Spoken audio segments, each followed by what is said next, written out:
కాబట్టి మేము మా అంతా వదులుకొని అంటే సమయాన్ని ఒకరోజు 2 పీరియడ్లు పాఠం చెప్పి రావాలి అంటే తప్పకుండా ఒకరోజు దానికి వెచ్చించాల్సి వస్తుంది. కాబట్టి నేను ఏం గవర్నమెంట్కు మొదలు ఈ పార్ట్ టైం ఇన్స్ట్రక్టర్స్ అనే పేరు కాకుండా వాళ్ళు కూడా ఆ సంబంధిత శాఖలో ఆ పేరును మార్చాలని దీనికేం పెద్ద ఖర్చు కాదు.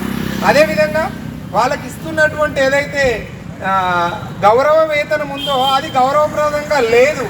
కాబట్టి మనం ఎన్ని పిఆర్సీలు వచ్చినా గతంలో కూడా మినిమం టైం స్కేల్ కోసం మనం కోరుకున్నాము. ఆ కమిటీ కూడా ఏం సిఫార్సు చేసింది, ఎవరికి కూడా ఇంతకన్నా తక్కువ జీతం ఉండరాదని నిబంధన ఉంది. కానీ 30% పెంచుతా.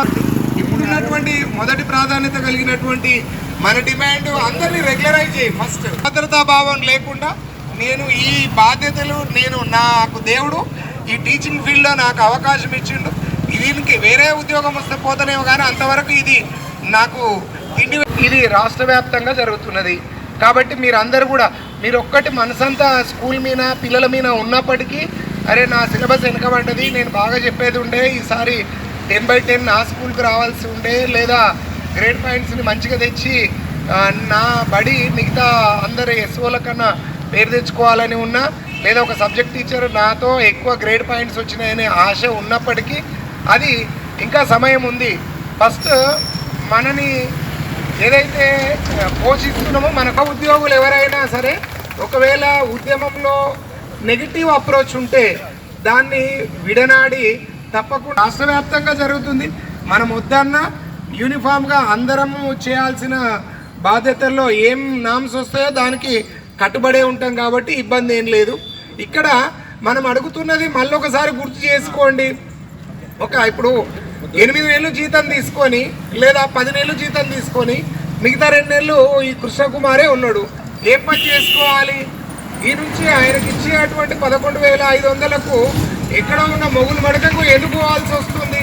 ఇట్లా అంటే ఇప్పుడు మహబూబ్నగర్ నుంచి వస్తున్న సత్యమ్మ కావచ్చు, గోడ్రుకి ఎందుకు వస్తుంది, లేదా మాగనూరు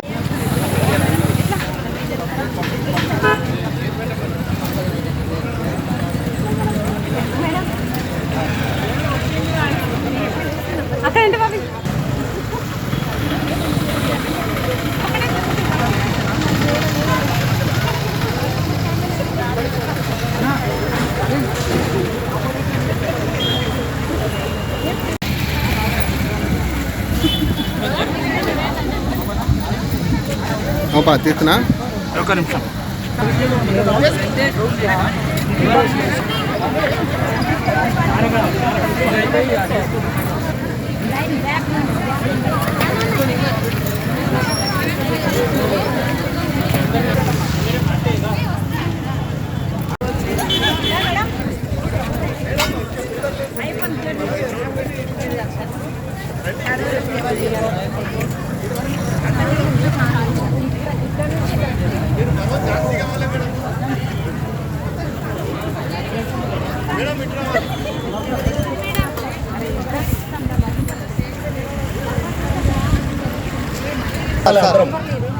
మీరు మన్నించాలి.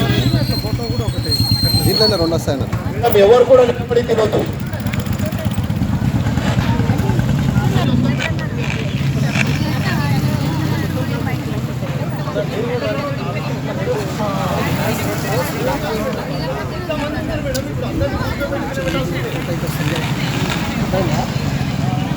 మేడం